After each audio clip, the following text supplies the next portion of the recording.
Joy Guru. Work on, but be not enslaved. If a change of circumstances brings an undesirable change in your heart, know for certain you have enslaved yourself by your work. Do not be confined by any kind of prejudice. Except those of the Supreme Father, all prejudices are bonds. Your fate is what is just beyond the range of your vision and knowledge. The not seen, the not known, hence is fate, as you say. Throw off your proud, stupid, shaitan I. Move on the will of the Supreme Father. Fate can do nothing. The will of the Supreme Father is fate. In your every condition, just try to understand His blissful will. You will see grief can't touch you. Rather, strength will come in your heart, and even in sorrow, you will find bliss. Don't break down thinking about fate. Work on. Don't be idle. For just as you work, so is your fate unfurled to your vision. The doer of good never fares ill. He gets his rewards sooner or later. With eyes on the Supreme Father, work on. His will is fate. Don't sit foolishly making fate anything else. Many people leave their rudder, sit nonplussed, and think they are without a destiny. Having no reliance, they ultimately pass their whole lives in distress. That is foolishness. When your you leaves, fate is finished. Then there is no sin, so no unseen. Joy Guru.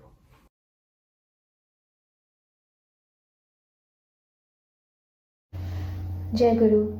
Nari Niti, English translation. O my daughter, let your service, way of conducting yourself, thoughts and words, induce such an impulse among men in general that they regard fully kneeling before you with heads bent, become charmed, enlightened, satisfied and gratified. In calling you in a deeply reverential tone, my mother, my progenitress, then only are you a daughter, then only are you a chaste woman. On jealousy and fault finding, one principal cause of jealousy, lack of sympathy, and fault finding is that something being pleasing to one and displeasing to another wounds the ego and makes it anxious and depressed. And this happens from both sides. Only on account of this, through grudge and reproach, ignominy comes, wanting to destroy both. But be you happy with the other's pleasure, show sympathy even if he brings you loss, paying attention to his circumstances, his needs and mood, putting yourself in his place and realizing you would have done the same. Reproach him not and speak no ill of him. Try to have this attitude sewed up in your character. You will see you will be of good repute. Bani Sankhya 28, Jai Guru. Welcome back. Now, let's enjoy a small documentary, Journey of Satsang Canada, edited by 𝗣𝗿𝗆𝗀𝗃.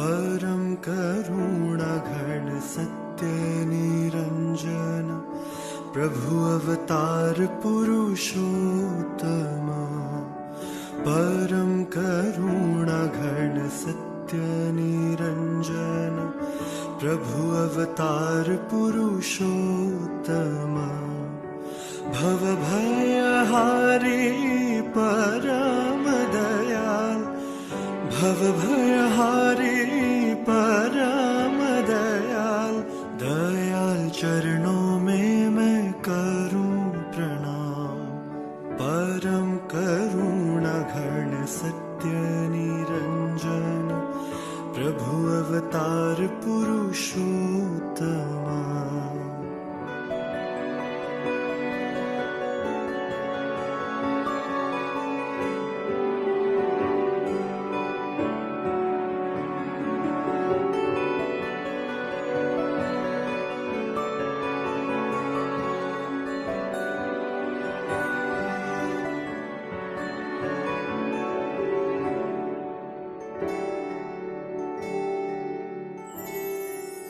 𝗣𝗿𝗆𝘀𝘁 Bhaskar शाश्वत ठाकुर नाम चिरंतन जीवन कारण हे परमेश्वर पुरुषोत्तम है प्राणेश्वर जीवन कारण है परमेश्वर पुरुषोत्तम है प्राणेश्वर परम करुण घन सत्य निरंजन प्रभु अवतार Purushottama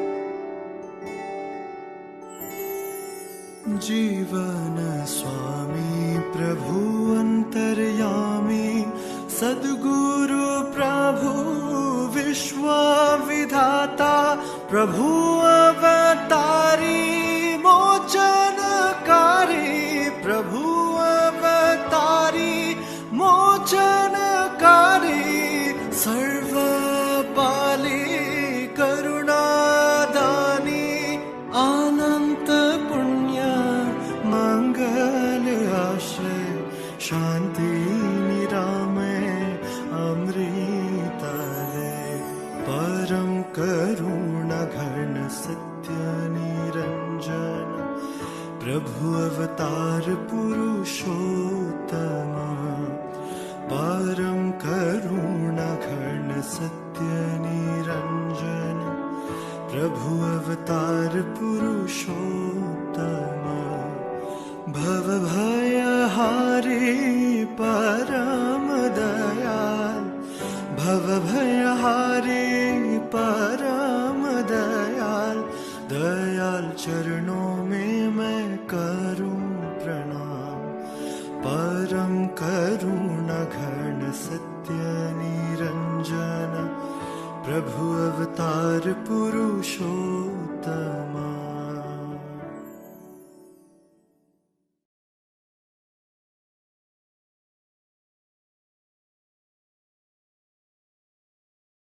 Welcome back again. Thank you, 𝗣𝗿𝘆𝘀𝘁 for a beautiful video presentation.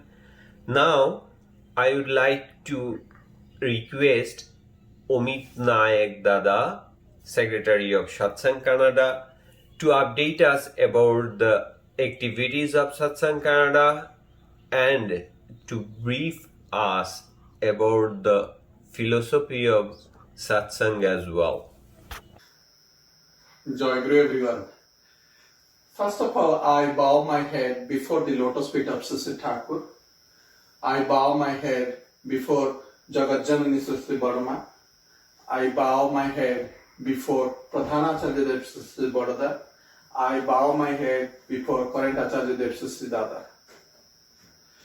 Today, I have been asked to describe the journey of Satsang Canada over the years, and I'm really very happy and proud to be part of this journey.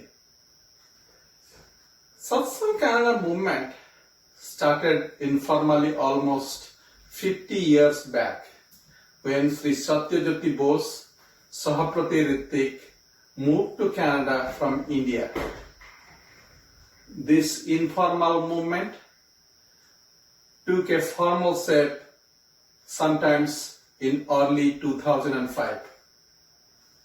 At that time, I was only 3 years, old here in Canada. I was introduced to another Guru Bhai, 𝗣𝗵𝗿𝘆𝘁 by 𝗍𝗵𝗸𝘁𝗃 from the United States. I knew 𝗍𝗵𝗸𝘁 from my India days. 𝗣𝗵𝗿𝗀𝗲 in turn introduced me to 𝗡𝘁𝗁𝗃𝗃𝗏 as well as 𝗪𝗏𝗪𝗃𝗏. Since then, satsang activity continued on a regular basis. Initially, we used to meet once in every 2 months, but slowly it became a monthly activity. Eventually, we found information of more Guru Bhais who are basically origin of India, Bangladesh, Nepal, and who have been living here in Greater Toronto area. So they also all joined. In the year 2013, Sanjeev Das, 𝗪𝗏𝗪𝗃, along with his family, moved to Canada from Singapore. He got involved with Satsang Canada very soon, and the activities of Satsang Canada grew in many folds. Today, Satsang Canada activities include monthly satsang, special satsang, annual Utsav, summer Utsav, 𝗣𝗿𝗆𝗀, which is like a picnic, summer picnic, etc. We are fortunate and blessed to have Pujaniya Sipahida, 𝗏𝗍𝗀𝗃𝗏𝗧𝗏, great grandson of 𝗪𝗏 Thakur, visit Toronto and attend our third annual satsang congregation in the year 2015. During his Toronto visit, Pujaniya Sipahida, with the blessings of 𝗏𝗪𝗏𝗏, inaugurated Canada Satsang Center. He also blessed us to register Satsang Canada as a not-for-profit organization here in Ontario. These blessings came to place in year of 2016, and Satsang Canada got registered as a non-profit organization.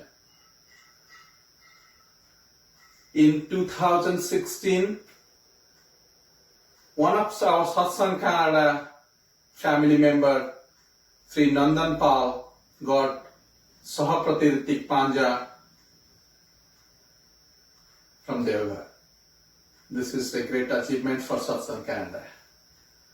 In the year 2018, Pujaniya Bhavida, with the blessings from 𝗪𝗏𝗪𝗏𝗏, authorized Satsang Canada to collect 𝗪𝗏𝗪𝗏 money on behalf of Satsang 𝗣𝗏𝗪.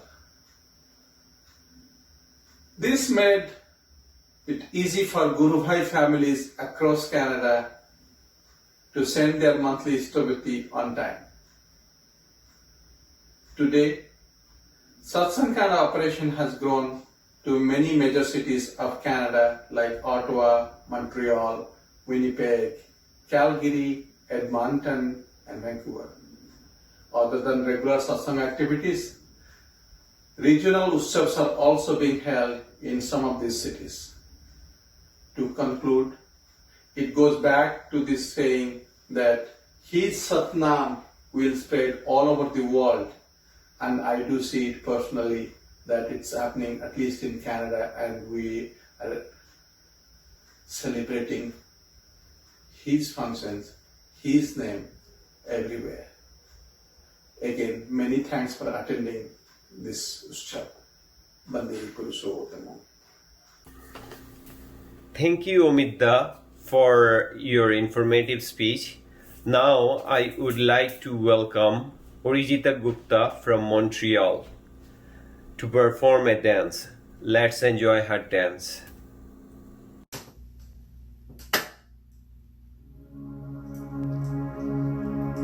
प्रभु जी तूने कैसा रस रचायो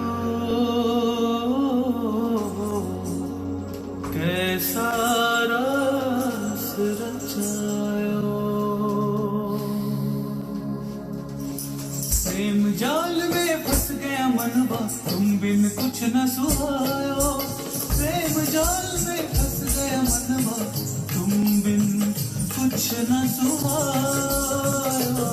प्रभु जी तूने कैसा रास रचायो, तूने कैसा रास रचायो।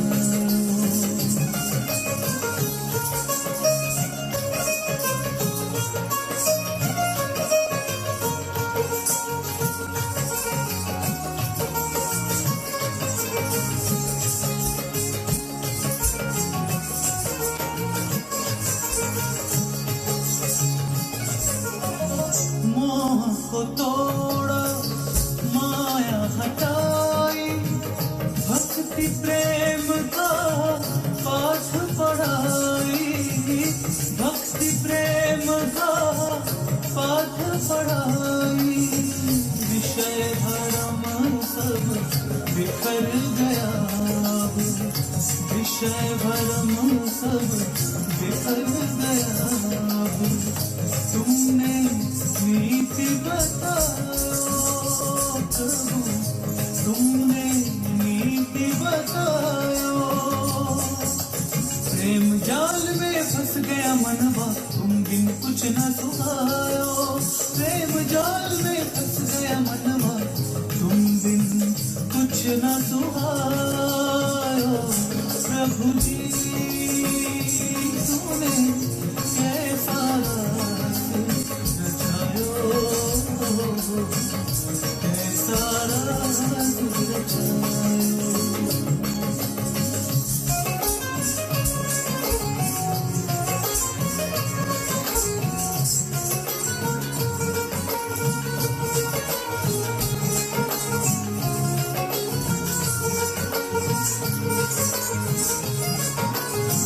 जगत मुझको लागे पराया, मान लाल सा सबको भुलाया, मान लाल सा सबको भुलाया।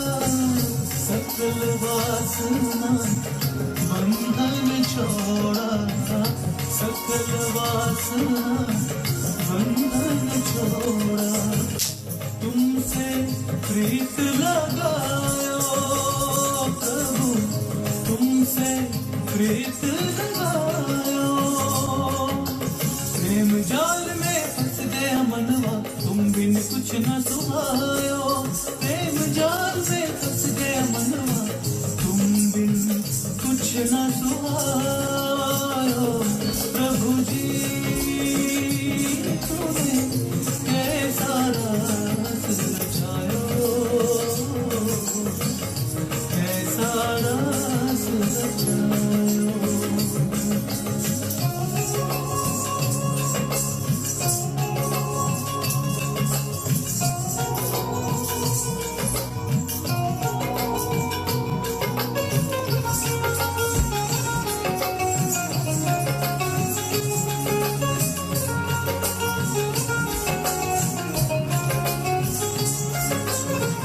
जन्म जन्म की प्यास बुझाई, चरण में आश्रय मैंने पाई, चरण में आश्रय मैंने पाई।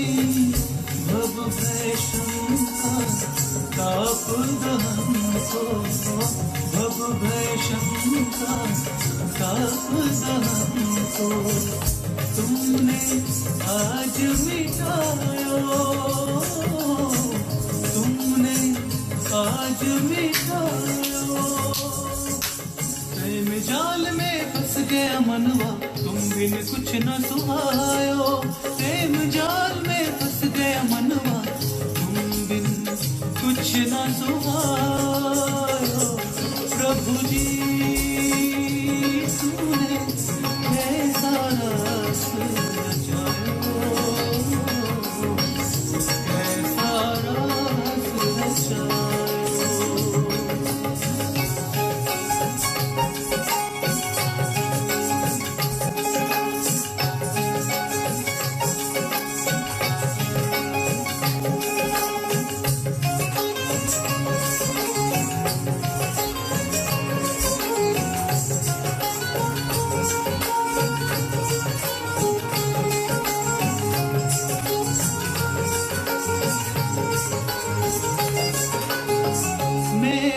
मन की तू है ज्योति, अब तो तू ही मेरी शक्ति, अब तो तू ही मेरी शक्ति। दास हूँ तेरा सेवा करूँ मैं, दास हूँ तेरा सेवा करूँ मैं।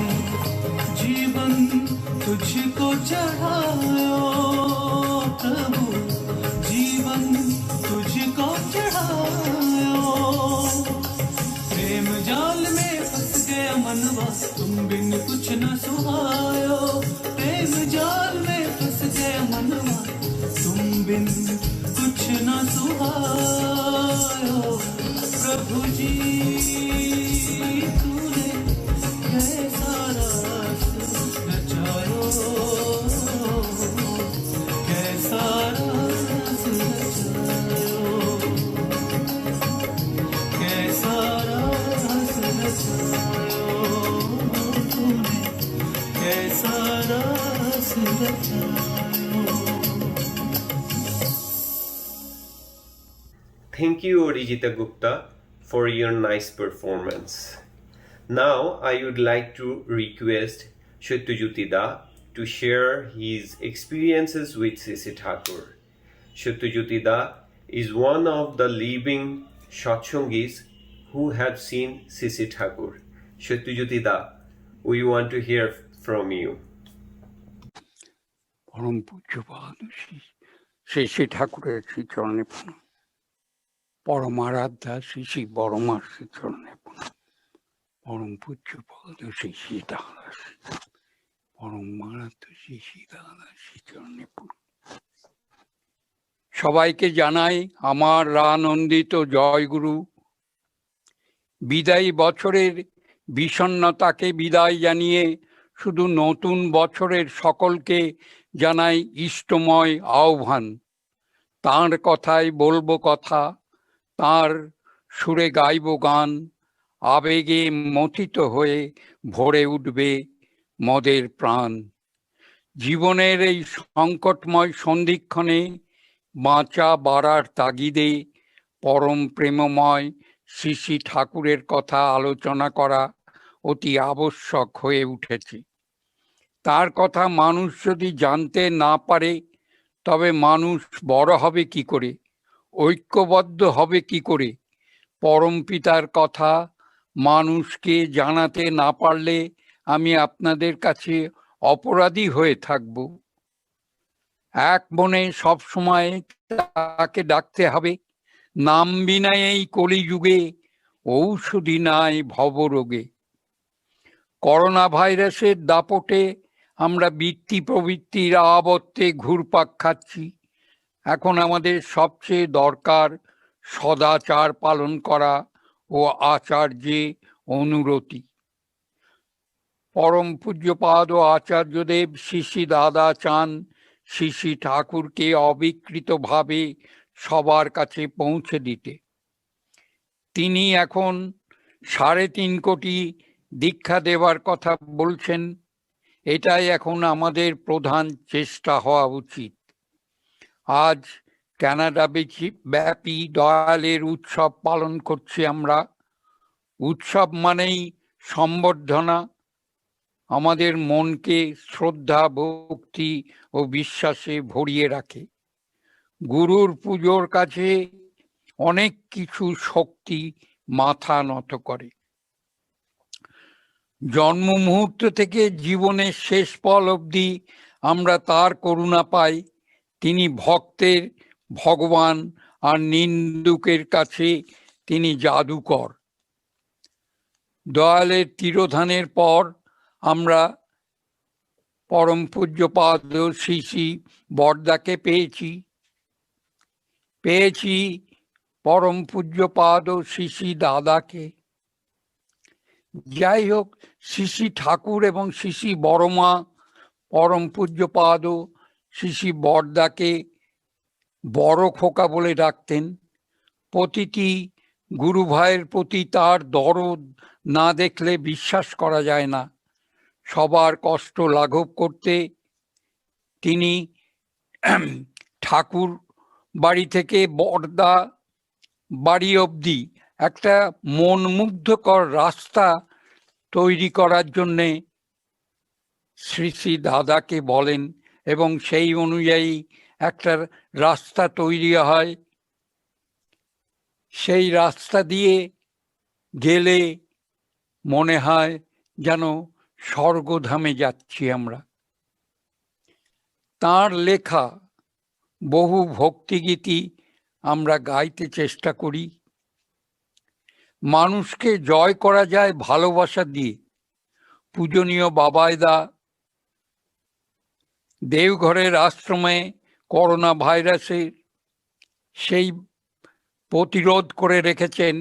আমরা আজ পর্যন্ত শুনিনি কারোর করোনা ভাইরাস হয়েছে সেখানে, কারণ বাবাইদা লোককে শিখিয়ে দিচ্ছেন কিভাবে সদাচার পালন করতে হবে এবং কিভাবে এই করোনা ভাইরাসের হাত থেকে রক্ষা পাতে পারে। বিপাক পথে হাত ধরে যে চলার কায়দা শিখিয়ে দেয় তাকেই জানিস গুরু বলে, তাকে পেলে নেই কো ভয়। আমরা আজ পরম পূজ্যপাদ আচার্য 𝗩𝗶𝗍 দাদাকে পেয়েছি, পূজনীয় বাবাইদাকে পেয়েছি, আমাদের ভয় কিসের? যাই হোক, কত জনমের সৌভাগ্য জানি না, শ্রী শ্রী ঠাকুর, শ্রী শ্রী বড়দা, শ্রী শ্রী দাদা, পূজনীয় বাবাইদা, এই সবাইকে আমরা পেয়েছি। তাদের সান্নিধ্যে আমি জীবন কাটিয়েছি এবং ঠাকুরের কাছে বসে যারা তাঁর আলোচনা শুনত, জ্ঞান বিজ্ঞান দৈনন্দিন চলা বলা, বেদ উপনিষদ, পুরাণ কোরআন বাইবেল শ্রী শ্রী ঠাকুরের জীবন দর্শনের মধ্যে রূপায়িত হয়ে আছি। সেই সব অভিজ্ঞতা আপনাদের মধ্যে বিতরণ করাই এখন আমার শেষ বয়সের ব্রত। তাই আপনাদের কাছে জানাই, তার কথা যখনই শুনতে ইচ্ছে হবে আমাকে বলবেন, আমি আপনাদের শোনাবো এবং নিজেই ধন্য হব। যাই হোক, সময় হয়ে এলো। সবাইকে জানাই আমার অন্তরের শ্রদ্ধা, ভক্তি, স্নেহ, মমতা। সবাই ভালো থাকবেন, সাবধানে থাকবেন। বন্দে পুরুষোত্তমম। Thank you, 𝗧𝗵𝗍𝗍, for your nice speech. Now it's time for Kirtan. I would request 𝗪𝗪𝗏 and his family to perform a Kirtan for us. Jai Guru. হে শুভ সুন্দর, হে শুভ সুন্দর, হে শুভ সুন্দর, হে শুভ সুন্দর, ভুবন বিভূষণ মানস মোহনকারী, কাল কলুষহর ভবভয়ভঞ্জন, প্রভু কালী কল্মষহারী, পরিপালন পরিপোষণ পরিপূরণ নারায়ণ, হে শুভ সুন্দর ভুবন বিভূষণ মানস মোহনকারী, হে পরমেশ্বর পরম পরাৎপর, প্রেমল রূপ সুধাকর,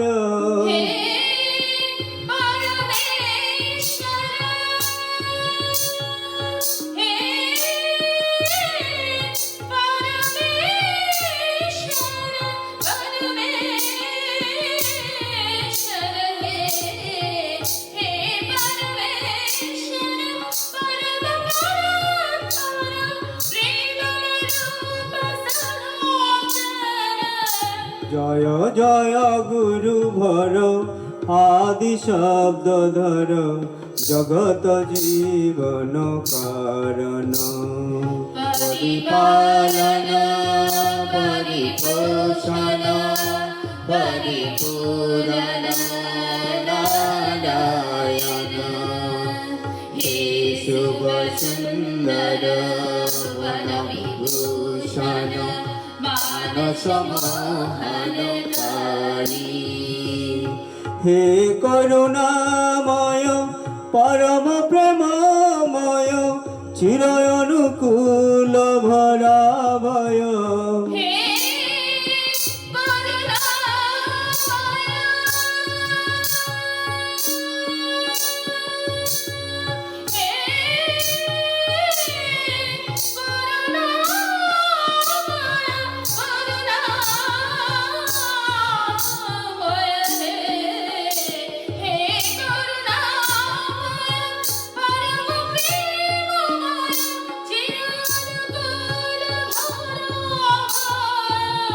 জয় জয় অভয় আর্তজন আশ্রয় সর্বজন বঞ্চিত সাধন পরিপালন পরিপোষণ পরিপূরণ নারায়ণ হে শুভ সুন্দর ভুবন বিভূষণ মানস মোহনকারী হে পুরুষোত্তম পর পরম ব্রহ্ম উজ্জ্বল জ্যোতি নিরূপম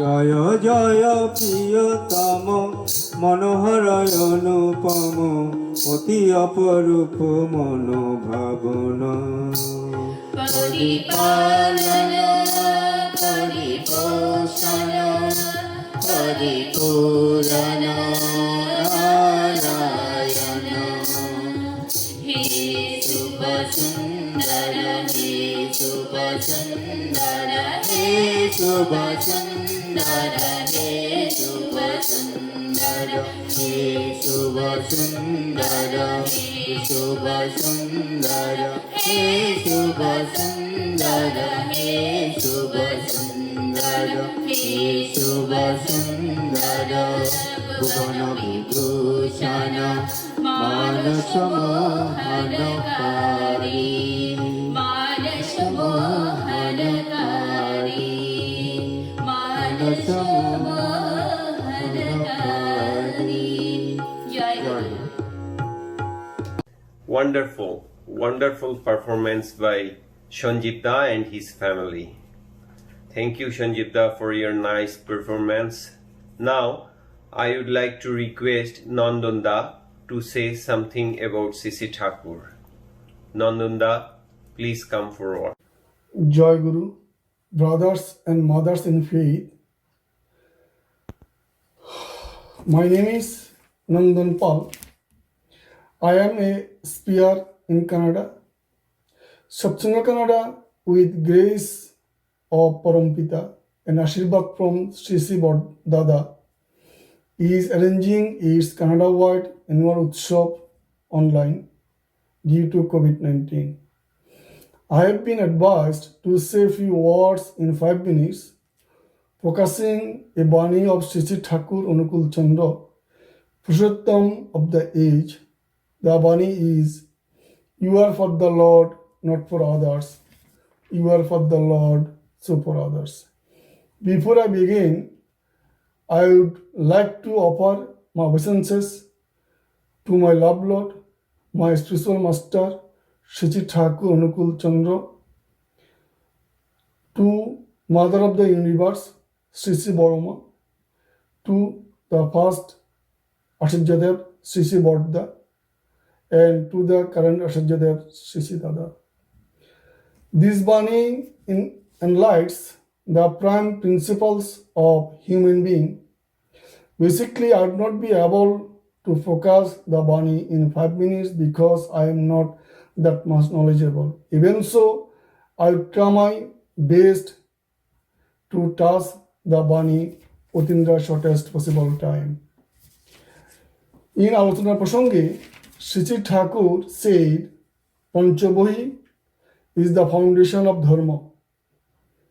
These are to take the refuge of the one and unique Supreme Almighty, to take the refuge of the present Purushottamam who fulfills the past, to take to the refuge of the ancient enlightened sages, to take to the refuge of the forefathers following the path of being and becoming, to take to the refuge of the Varnashram that upholds qualities of existence and growth.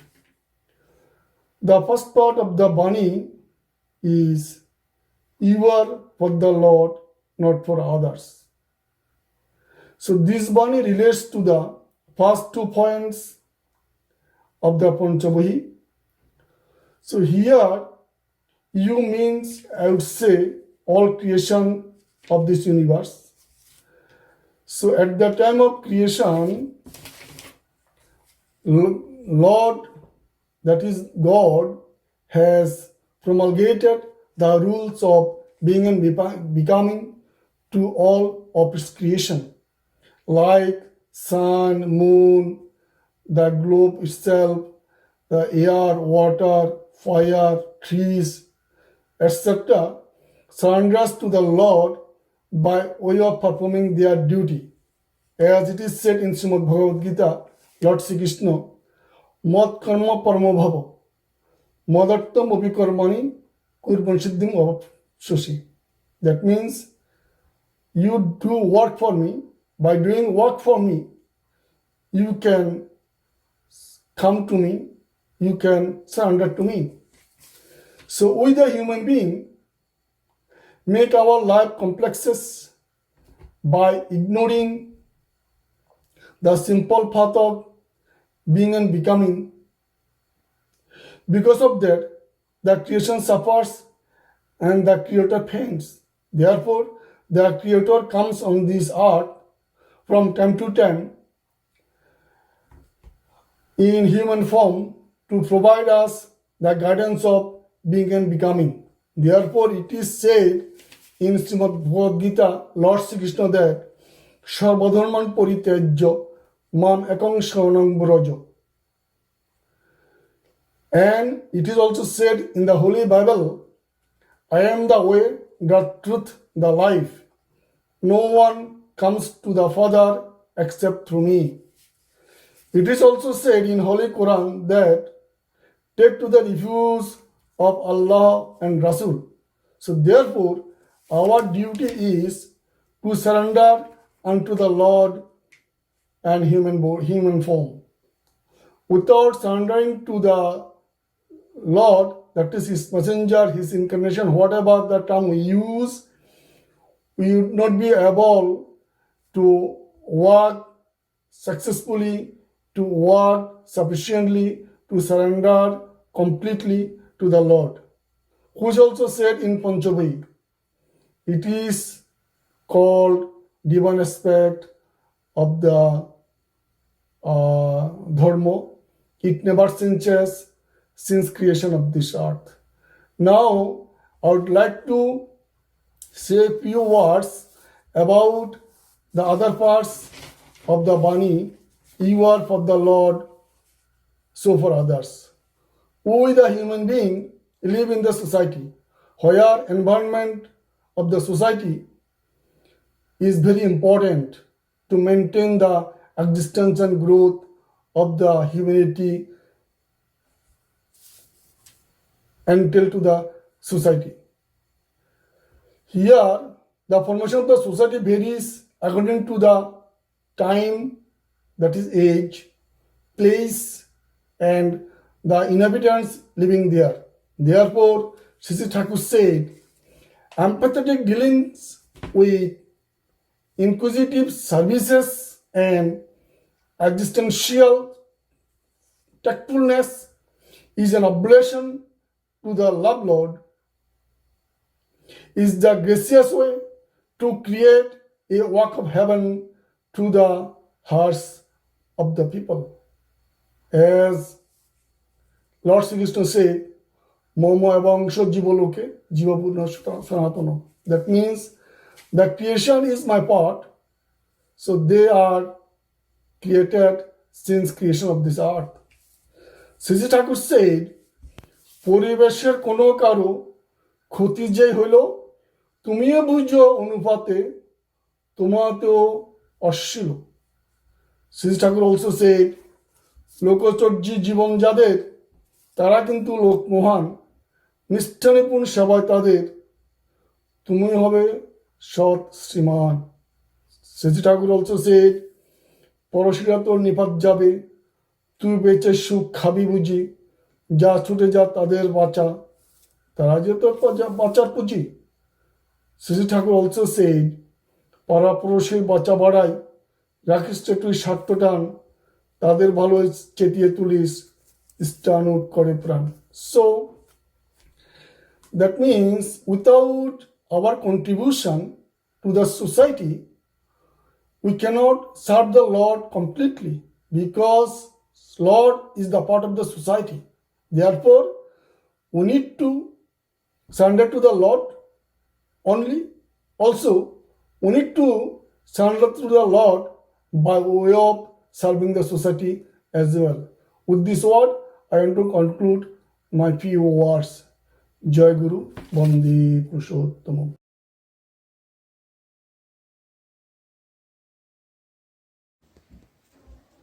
বন্দে পুরুষোত্তমম वन्दे पुरुषोत्तमम् বন্দে পুরুষোত্তমম वन्दे पुरुषोत्तमम् বন্দে পুরুষোত্তমম वन्दे पुरुषोत्तमम् পরম প্রেমময় শ্রী শ্রী ঠাকুর অনুকূল চন্দ্র জি কে जय পরম প্রেমময় শ্রী শ্রী ঠাকুর অনুকূল চন্দ্র জি কে जय পরম প্রেমময় শ্রী শ্রী ঠাকুর অনুকূল চন্দ্র জি কে जय পরম আরাধ্যা জগৎ জননী শ্রী শ্রী বর্মা কি जय পরম আরাধ্যা জগৎ জননী শ্রী শ্রী বর্মা কি जय পরম আরাধ্যা জগৎ জননী শ্রী শ্রী বর্মা কি जय পরম পূজ্যপাদ প্রধান আচার্যদেব শ্রী শ্রী বরদা কি जय পরম পূজ্যপাদ প্রধান আচার্যদেব শ্রী শ্রী বরদা কি जय পরম পূজ্যপাদ প্রধান আচার্যদেব শ্রী শ্রী বরদা কি जय পরম পূজ্যপাদ আচার্যদেব শ্রী শ্রী দাদা কি जय পরম পূজ্যপাদ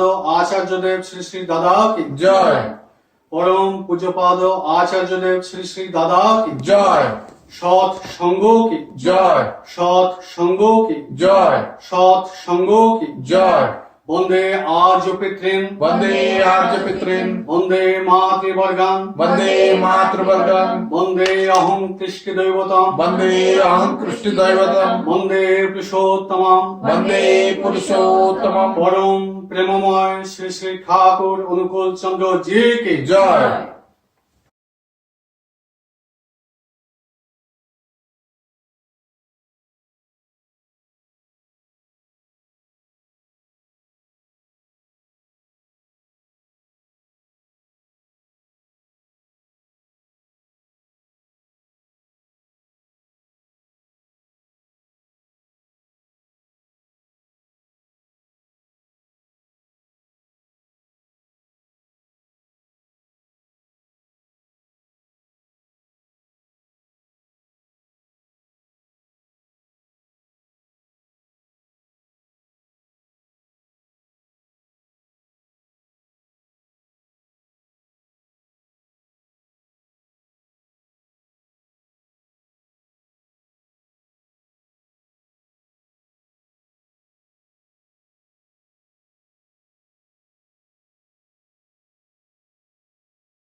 𝗡𝗁𝗏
Joy Guru to all of you and a big welcome to the nationwide virtual Utsav 2021 Satsang Canada. In this session, Prayatna, we will be discussing 3 messages from the holy book 𝗪𝗪, which in English is the pursuit of truth. People from different ages and different parts of Canada will be participating in this panel discussion. 𝗪𝗪 is the only handwritten book by Sri Sri Thakur Anukul Chandra. This book was written on 1910 when Sri Sri Thakur was only 22 years old at the request of one of his devotees who was moving away to his new workplace. Then, in one spontaneous outpouring, in the course of one night, Sri Sri Thakur wrote down these celestial messages unfolding everlasting guidance of life and light. After the discussion of each message, we will summarize the key thought behind it. Now, let us start the discussion. The first message is, desire unfulfilled is misery. Don't expect anything. Be prepared for every situation. What can grief do to you? Our first speaker, Mr. 𝗪𝗶𝗃𝗃 from Montreal. Jai Guru. Jai Guru. Offering my regards to the lotus feet of Sri Sri Thakur Anukul Chandra. My regards to Sri Sri 𝗪𝗶𝗆. My regards to Sri Sri 𝗪𝗏𝗏. And my regards to Acharya Dev Sri Sri Dada. Joy Guru to all. I am here today to discuss on one of the sayings of Sri Sri Thakur Anukul Chandra mentioned in 𝗪𝗪. Desire unfulfilled is misery. Don't expect anything. Be prepared for every situation. What can grief do to you? This para has a deep meaning in it. We might have seen the situations other than accidents or miscalculation. The cause of all human misery is the failure to use the capacity to reason. The power of reason is the primary cause of all human achievement and failure. All conflicts in human life are due to expectations. The word I, my desire, my expectation is the main cause of pain.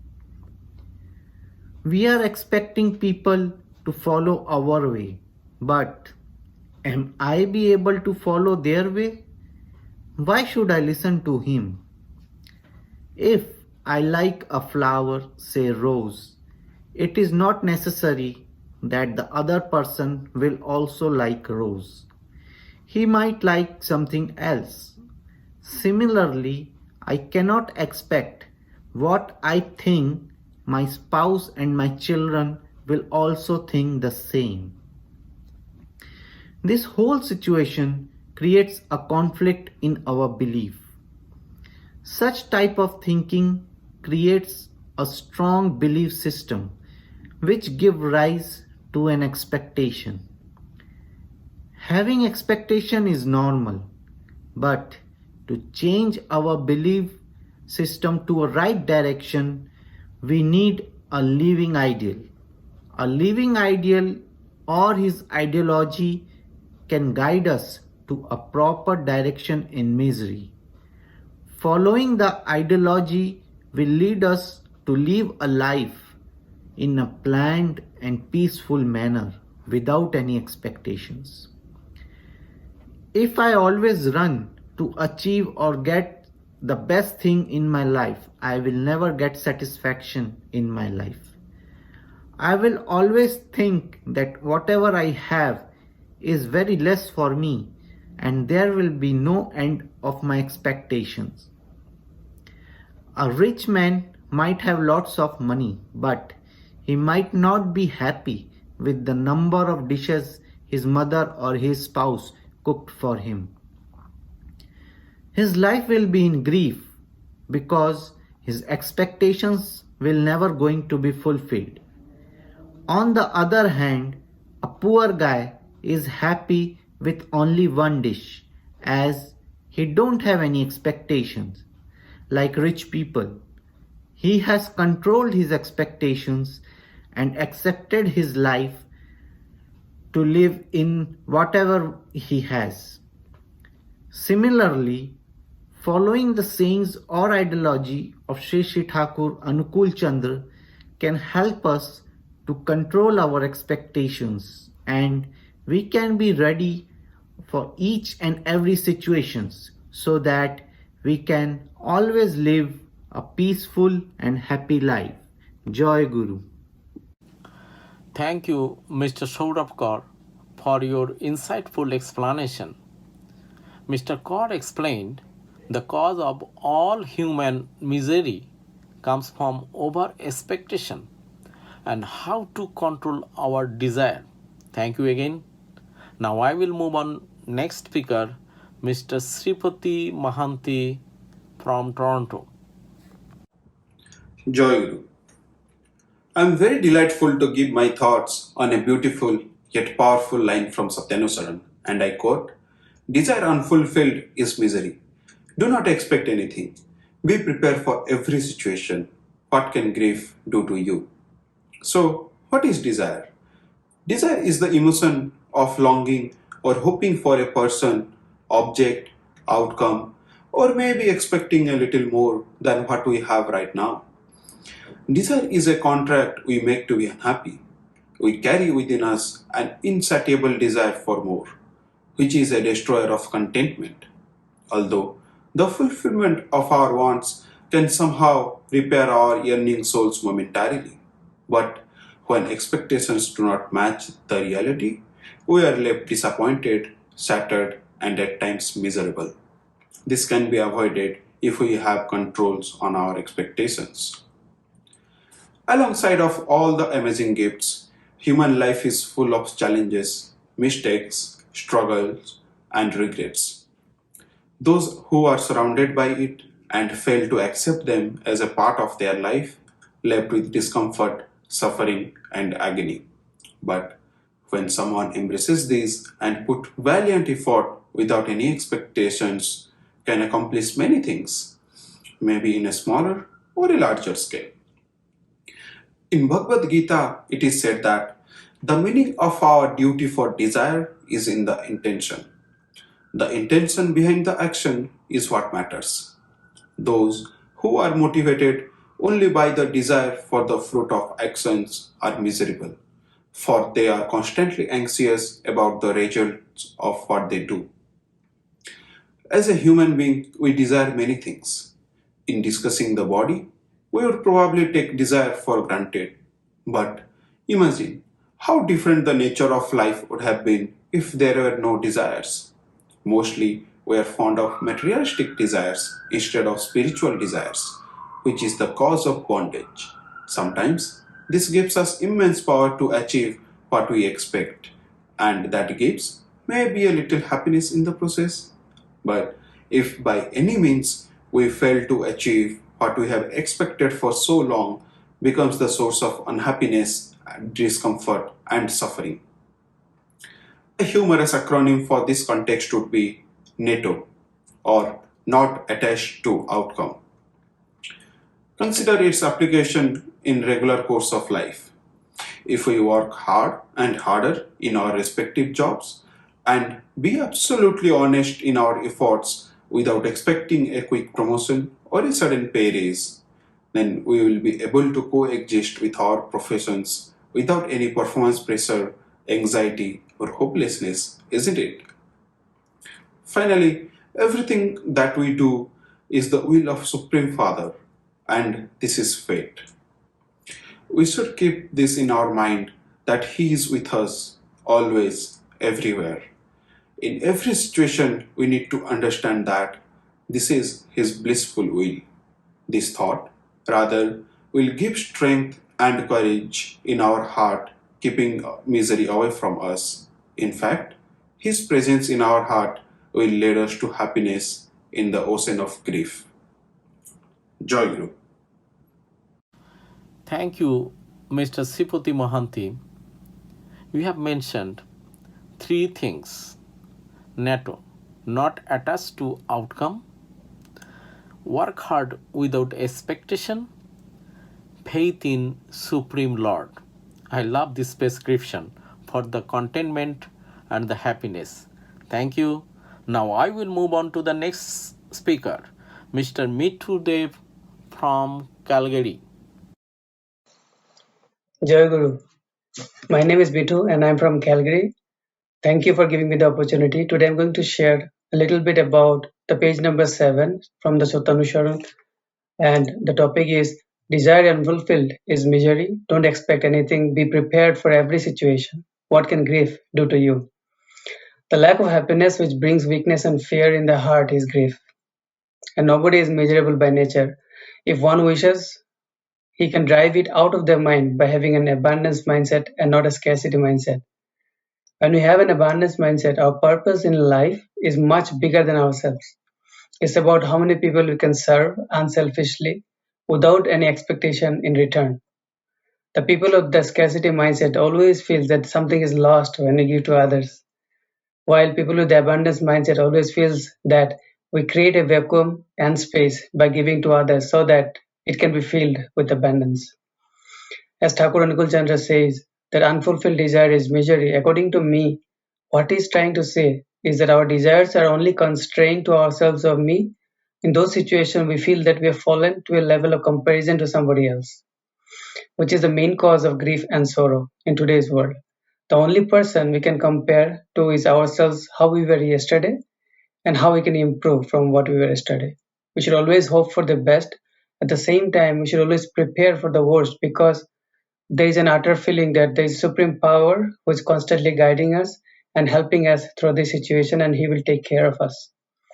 For example, in these COVID times, we can choose to be in grief, or we can choose to be in a spirit of positiveness and surround ourselves with the supreme power and being totally devoted to God, because we know he will take care of the situation and help us come out of it with a stronger note.